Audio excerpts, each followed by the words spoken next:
los encontró en los archivos de Preus. O sea, tenemos que deshacernos de la idea de que Preus no entiende todas las cosas que estamos hablando. Lo entiende tan bien que los guarda, incluso recortes, incluso leyes. La ley, él lo tenía hasta el fin de su vida. Es importante entender eso. Bueno, el asunto es el siguiente, vamos a mostrar algunos documentos. Esto que tengo acá es una página, una reproducción facsimilar del diario que trajo Konrad Theodor Preuss con antelación a su llegada a Colombia. Él ahí tenía, entre otras cosas, tenía todos los teléfonos y todas las direcciones de los ministros, de los presidentes, de la gente con algún ascendente. Eso es bastante curioso. Y aparte de eso, pues tiene los planes de lo que piensa hacer. Y yo tuve ocasión de visitar el archivo de Konrad Theodor Preuss en el Museo Etnológico de Berlín. No existe ninguna carta mecanografiada donde se certifique eso, pero sí está este documento que es un borrador seguramente de la carta que él presentó al llegar acá. Él llegó con esta excusa. ¿Ustedes alcanzan a entender la letra? Yo sí, se las voy a leer. Dice así. Vamos a ver aquí desde donde está la parte en lápiz. Ven que hay una que está en tinta y otra en lápiz, ¿cierto? Un poco más abajo. Dice así, esta es la promesa de Preuss al llegar. Señor ministro de... ¿Qué dice ahí? Instrucción pública. Señor, pero no me regañes, por favor.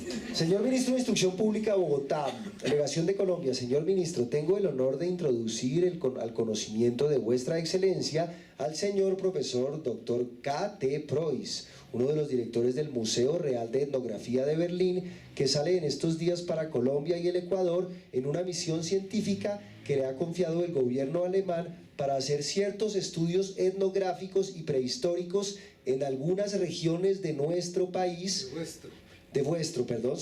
y especialmente en la comarca de San Agustín, en el departamento del Tolima, en donde se propone el señor profesor Dr. Preuss poner en una masa la forma de las estatuas fabricadas por los aborígenes que se encuentran en aquella región de vuestro territorio. Bueno, ahí sigue toda la recomendación, pero claramente lo que está diciendo esa carta de recomendación es que Preuss viene a tomar unos moldes de unas esculturas. ¿Eso en qué consiste? En poner la escultura, en vaciarla sobre un papel y sacar una copia idéntica que después sirva para hacer réplicas. Es algo muy distinto, es un procedimiento completamente distinto a hacer una excavación. Entre otras razones por lo siguiente, cualquier arqueólogo, yo no soy arqueólogo por supuesto, pero cualquier arqueólogo con oficio desde hace ya muchos años conoce un tema llamado la estratigrafía. Es decir, cuando yo voy a hacer una expedición arqueológica y yo voy a hacer una excavación, por favor que me corrijan los profesionales del área, pero si yo voy a hacer una excavación arqueológica yo tengo que respetar esa materia viva, porque cada una de las cosas que la rodean, el sustrato, lo que hay alrededor, son motivo de historiografía. ¿Ibas a decir algo, David? ¿Sí? No. ¿Ibas a intervenir? Esos protocolos para el momento de Konrad Theodor Preuss ya existían. Eso implica que él tenía que tomarse un tiempo decente y prudente para excavar cada estatua, sustraerla, estudiarla y documentarla. Según los cálculos que uno puede hacer y por lo que está documentado en el diario de Preuss, él llegó a hacer un promedio de una excavación diaria, es decir, todos los días estuvo excavando a la loca, ¿no? De alguna manera, dicho con mucho respeto por la memoria del honorable profesor Preuss. Ahora bien, hay otras cosas interesantes. Bueno, ya vimos la forma como es recibido, ¿verdad? Como es considerado como un huésped ilustre, pero uno se encuentra con varias cosas. Primero, desde la llegada de Preuss a San Agustín, desde que él está incurriendo en estos actos que quiebran los protocolos reales del manejo de una investigación arqueológica seria, desde ese momento ya hay gente que se está quejando. Hay manifestaciones y hay quejas frente al gobierno central. Lo interesante y lo que señalaba David precisamente es que todas estas quejas que fueron sentadas desde Colombia contra Konrad Theodor Preuss fueron debidamente coleccionadas por él. Él guardó todo esto en un álbum de recortes, ¿no? Así como Garavito cuando guarda los de sus víctimas, así, sus noticias de sus seres mutilados y demás. Él guardó todo ese material de alguna manera, lo dejó consignado por escrito, ¿verdad? Y él lo hizo de una manera, digamos, muy consciente. Aquí hay varias cosas, por ejemplo. Aquí hay una queja muy clara de la Academia Nacional de Historia. lo increíble de estos documentos es que los encontramos en Alemania. Es decir, no sé si existe una reproducción de esto en Colombia. Esto lo llevó Konrad Theodor Preuss y en algún momento hace una queja, perdónenme que mi manejo de esto no es muy diestro. Necesito mover esto, necesito mover esta imagen. En un PC lo haría muy fácilmente, pero no. Quiero subir una imagen. Así está más fácil. Con 2 dedos puedes mover la imagen. Y ampliarla. Con el trackpad abres 2 dedos. Trackpad. No, creo que no es para mí. Ah, sí. Eso que hizo. Está difícil de leer. Bueno, ya la pantalla está lista. Sí, ¿cómo hiciste eso? Muchas gracias. Ahora yo lo dañé. ¿Quién se inventó el Mac? Es el peor invento de la Tierra. ¡Qué porquería! Pero esto está antiguo, hermano. ¿Cómo subo esto? No puedo. Lo voy a dejar ahí para que ustedes lo lean a su manera. ¿Cómo lo haces en el celular de ampliar una foto? Es que no tengo celular. Ahí está. Sí, aquí es muy interesante porque aquí hay un llamado de atención muy importante que me parece que es casi que de alguna manera nosotros mágicamente lo tomamos como un llamado a cada uno de nosotros en este presente a entender la importancia que nosotros tenemos como seres articulados con una historia. Nosotros estamos articulados con la historia de esas estatuas que finalmente han hecho parte de nuestro territorio. Y aquí dice esto: hay, señor, una lamentable desorientación en ciertas entidades del país, reveladora del desconocimiento del más elemental principio de nuestros destinos como nación. Ya la academia que presido, que se complace en reconocer su misión, ha alzado su voz en forma de protesta y de modo público contra aquellos deplorables extravíos. Y acá hay varias cosas, critican varias cosas de la Colombia de entonces. Por ejemplo, dice: ¿de dónde la idea surgida en mala hora en algunas asambleas departamentales de cambiar los nombres antiguos de algunas de las poblaciones del país? ¿Cómo se rompe así ese eslabón de la historia y se truncan las tradiciones de nuestros mayores para oscurecer más nuestra prehistoria a los escritores de los tiempos venideros? Ahora no se trata de eso, sino de algo más grave.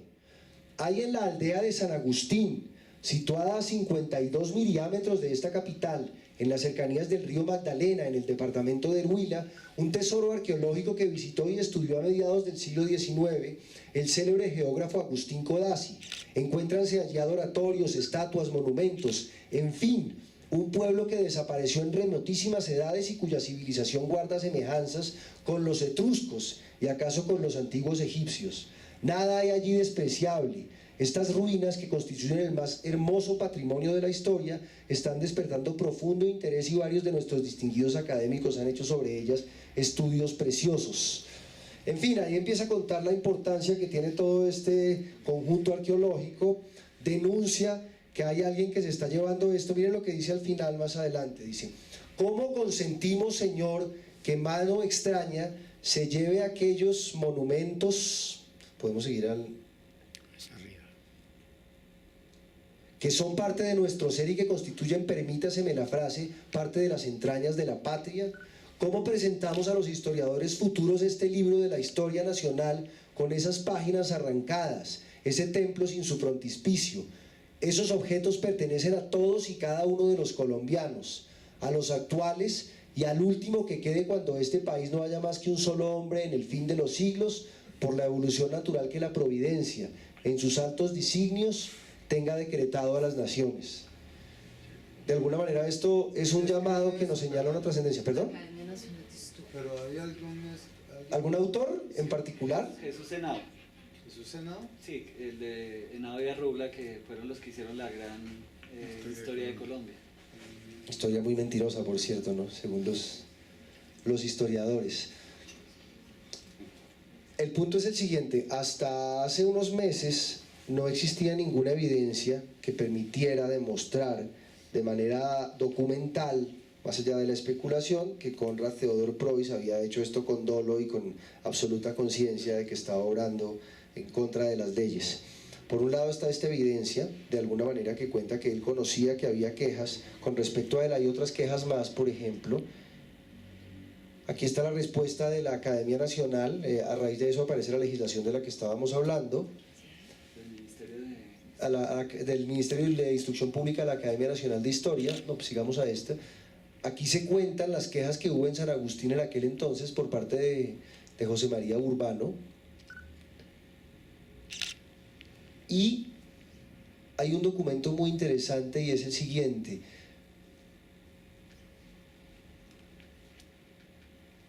Les voy a compartir, esta es la portada de las actas de cada uno de las fechorías cometidas por Konrad Theodor Preuss en territorio colombiano. Hay una muy particular. Les cuento una cosa, uno de los asuntos que ha permitido que Preuss se mantenga en la sombra y que no haya sido del todo visibilizado lo que hizo, es que la mayor parte de su trabajo se hizo en alemán. Es decir, Konrad está alejado del mainstream de la cultura académica porque no escribe en inglés, mucha gente no lo conoce. Eso ha hecho también que el archivo de Konrad Theodor Preuss para nosotros sea infranqueable. Nosotros tenemos una cantidad de páginas en las que él cuenta todo lo que hizo, porque bien se le llama el ladrón honesto, lo han llamado así, él dejó consignada cada una de las cosas que hizo. Hay de esos. ¿De ladrones honestos? Sí. Supongo que sí, ¿no? Los descendientes de Preuss de pronto. Entonces, él en una de esas cartas deja consignado algo a lo que yo me permitiré llamar la prueba reina en contra de él, que es esta carta que pues obviamente parece en chino para todos nosotros, ¿verdad? De todas maneras es bonito verla, ¿no? Esta carta tiene por fecha, bueno, ahí más o menos lo manejamos, ¿no? Fue una carta escrita en Berlín el 10 de julio de 1922. Esta carta es una carta que empezó a escribir él ya cuando era un funcionario y llega al Museo Etnológico de Berlín y lo ascienden, ¿no? ¿Cierto? Y se vuelve alguien importante y se vuelve un directivo, se vuelve el máximo directivo de la división latinoamericana. Y en esta carta él dice algo que es bastante peculiar. Vamos a hacer una lectura de esta carta y quiero cederle la palabra a nuestro querido amigo David para que nos comente un tanto con respecto a la relevancia que tiene este tipo de hallazgos en este momento en el contexto de una pugna que existe ya de hecho por traer esto que debe ser ejecutada pronto. ¿La leemos primero? Sí, lo que sucede es que mientras yo la busco para leerla, podemos aprovechar ese momento para llenar el vacío de silencio con algo, ¿no? Quiero agregar un detalle sobre lo que estaba hablando Andrés. Max Uhle introduce la estratigrafía en 1899 en América. Él es un alemán, él es un colega a Preuss. No dudo de que se conocían. Uhle nos enseña a todos cómo se aplica la estratigrafía a las excavaciones suramericanas, que supuestamente hasta su trabajo en Perú no lo habían estado usando. Por esa razón, 14 años después, cuando Preuss está trabajando y cuando escribe su libro, él tiene toda la introducción, o no sé si es el prefacio o qué, de su libro lleno de alabanzas a la estratigrafía.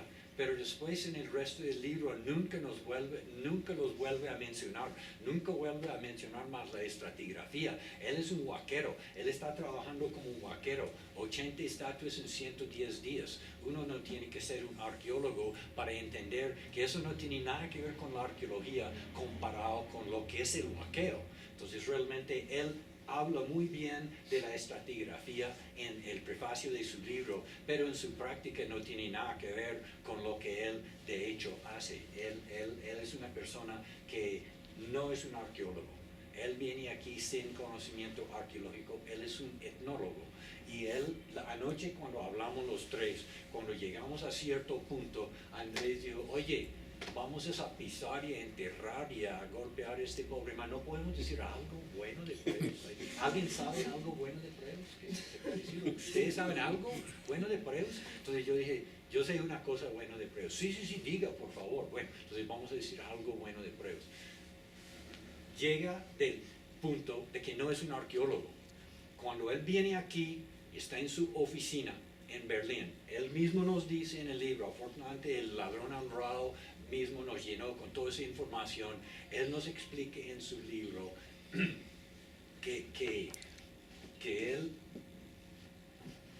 va a venir aquí a Colombia y va a hacer todo este trabajo y su conocimiento arqueológico no conduce a nada, pero su etnología lo va a llevar a enseñarnos que los indígenas vivas son claves para el entendimiento de la arqueología, de las estatuas, de la cultura material de América. Ahora, él no es el inventor de esta idea, él ni siquiera es el pionero de esta idea, pero es una voz muy importante que además, adelante de mucha gente, entiende que lo que hay aquí es una clave a estos estudios, no en huecos en la tierra, sino entre las tribus de indígenas vivas en la tierra hoy. Por eso fue a estudiar con los Huitotos, y él y otra gente utilizaban los mitos y los cantos y los rituales y las filosofías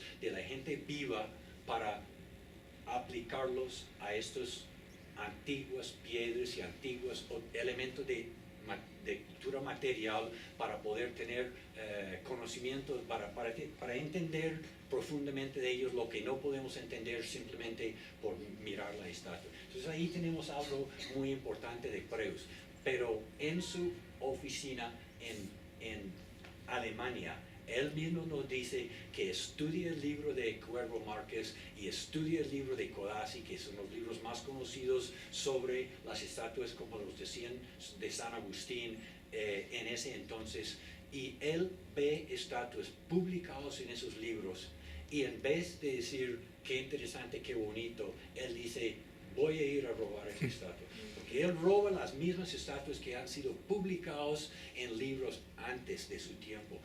Yo no soy arqueólogo, pero me parece completamente fuera de la ética de la arqueología. Él no va a venir y hacer huecos y encontrar sus propios tesoros y llevarlos. Lo que va a hacer es ver las cosas ya descubiertas, ya expuestas, ya montadas, y venir y llevarlas. Pero vamos a tomar en cuenta que tenía razón en indicarnos a nosotros que vamos a encontrar mucha sabiduría por estudiar los tribus vivos en Colombia. Si había mantenido esa línea de estudio, hoy estaríamos hablando bien de Preus, pero realmente su fin,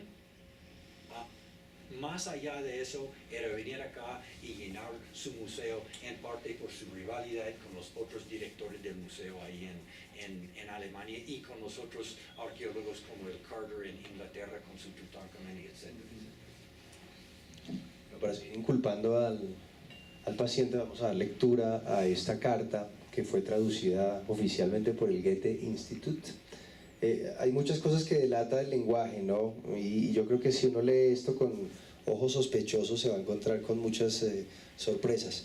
Berlín, julio 10 de 1922. El tipo acaba de llegar al museo, es directivo, tiene mucho poder y quiere obviamente traerse la colección que acaba de recoger. Es parte de su mérito y es parte de la hoja de vida que por supuesto quiere llenar. Estimados señores, esta carta está dirigida a una de las líneas encargadas de hacer el transporte desde el Caribe colombiano hasta Alemania. Gracias al señor Kraus recibí el paquete con la plancha de oro que permanecía allí y con el resto de las piezas pequeñas de mi colección. Es importante el posesivo, no lo pierdan de vista, por favor. Quiero agradecerle por la buena fe que usted tuvo en guardar mis piezas y por encontrar un portador tan confiable. Entre tanto, a solicitud mía, la Hamburg America Linie me ha concedido cargamento sin coste para las esculturas grandes de piedra que todavía permanecen con usted. Me recomendó informarles que se pusieran en contacto con su agencia en Barranquilla, con los señores Casa Neus Hestein & Co., por el embarque inmediato. Dado que las esculturas de piedra, esta parte es muy importante, dado que las esculturas de piedra deben ser embaladas en cajas para no llamar la atención de las autoridades colombianas y porque se debe pagar el trayecto en tren de Barranquilla a Puerto Colombia, aparte de los costes usuales de transporte por tierra en dólares, me permito preguntarle en cuánto se elevarían los costes ocasionados. Está claro que Konrad Theodor Preuss tenía la intención expresa de ocultar de las autoridades colombianas cuál era la naturaleza del cargamento que estaba enviando, y la razón es que en aquel momento ya había decretos y había pronunciamientos del gobierno con respecto a que esos actos eran ilícitos. Continuamos. Sin embargo, solo se trata de sumas relativamente pequeñas, pero por la caída reiterada del marco en Alemania y en el extranjero, y porque aún no se ha aumentado el presupuesto de nuestros museos, se explica mi precaución. Esto es muy importante. Como hemos acordado antes, las esculturas de piedra deben ser declaradas como minerales para el embarque posterior. Es decir, por acuerdo verbal previo se puede sospechar que ellos estaban intentando declarar otra naturaleza distinta de materiales a lo que estaban llevando por las Las costas. piedras. Unas minerales, ¿no? Podría ser cualquier cosa. Incluso podría ser sal o algo parecido, pienso yo, ¿no? El punto es que en ningún momento fue declarado como material arqueológico, ni siquiera como esculturas, que es lo que efectivamente son, sino como minerales. Y así fue como ese cargamento de esculturas cruzó el océano de manera impune en las narices de las autoridades colombianas. Lo triste de esto es que muy pocos años después la prensa está plagada de alabanzas a Konrad Theodor Preuss. A mí hay varias, por ejemplo, aquí tenemos un reportaje que le hizo El Tiempo en algún momento cuando fue a visitarlo a su finca a su casa de la Esperanza, donde estaba alojado en el hotel. Vamos a ver qué podemos mostrar de aquí.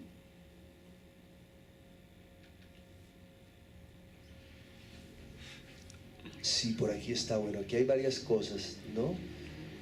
Perdón, ¿me da algún comentario? Sí.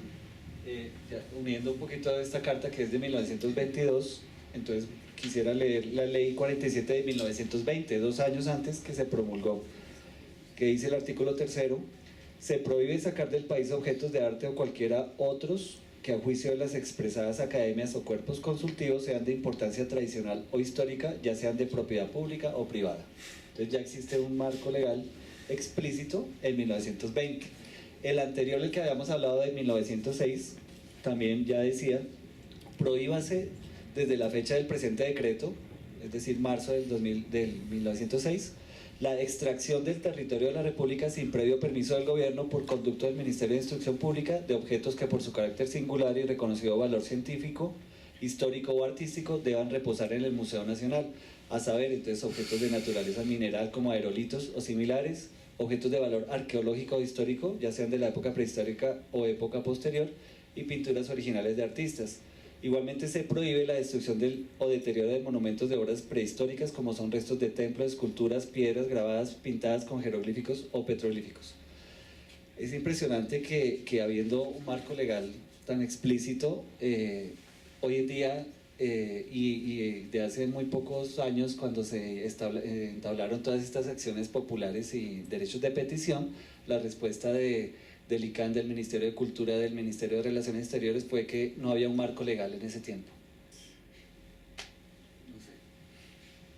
Pero vámonos un tanto al presente y hablemos de qué está sucediendo en este momento, porque el hecho de que ustedes estén acá pues hace que nosotros tengamos ocasión de compartirles esto, de pronto de lograr que se sumen a esta causa. Estamos tratando de evangelizar a la mayor parte de creyentes posibles en esta causa. Hay muy poca gente que cree en esto, pero pues ya hay muchos años de trabajo alrededor de esto, ya hay una historia detrás de esto, ya ha habido muchas discusiones, ha habido viajes entre uno y otro lado del océano, y en este punto nos encontramos en un momento histórico, yo creo que privilegiado, para darle vuelta a un proceso que lleva 100 años, digamos, en el olvido de alguna manera, y es el proceso de devolver ese tipo de materiales, y particularmente el material de San Agustín, a su tierra, más que motivados por un tema nacionalista. Aquí yo no creo que estemos hablando de patriotismo, ni mucho menos. Estamos hablando de que unas estatuas fueron construidas por un pueblo escultor que decidió darles un destino, que decidió dejarlas ahí para siempre,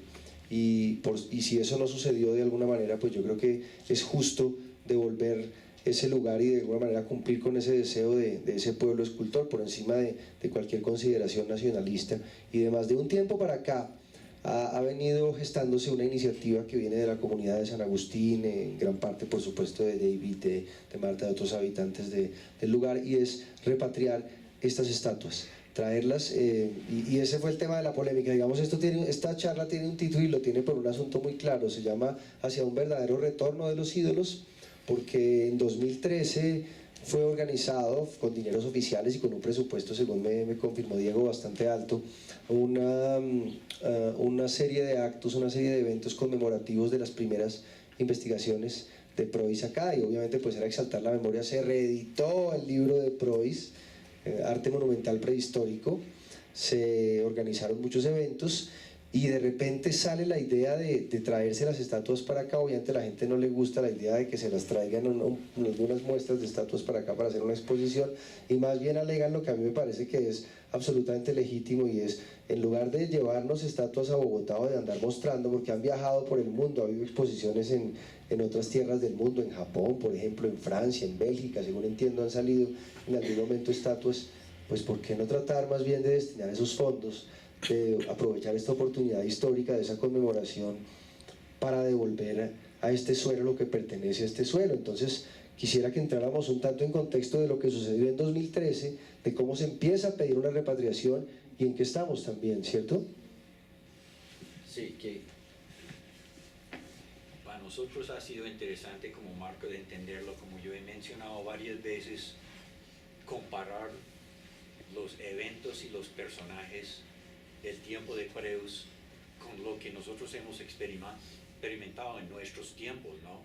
Entonces, pues, hablando de cómo se gestionó todo esto, yo quise decirles que en diciembre de 2012, ahora la guerra, lo que ahí se llama la guerra de las estatuas, ocurrió en noviembre de 2013 en San Agustín, cuando el pueblo se unió para no permitir, ni siquiera con soldados y armas en la mano, el ICANN sacar de San Agustín los 20 estatuas que ellos pretendían traer aquí al Museo Nacional. Un año antes de esa fecha, en 2012, en diciembre de 2012, el director del ICANN estuvo en mi casa en San Agustín, en mi finca. Yo vivo en una finca en el campo. Él vino a mi finca a hablar. Nosotros hablamos ese día, yo apenas lo conocía, y yo no voy a entrar en la relación tan complicada con la verdad y las mentiras que tiene ese señor. Pero el hecho es que ese día cuando hablamos, él, no sé si fue un error o qué, pero él me dijo: el año que viene nosotros vamos a llevar 20 estatuas a San Agustín para una exposición.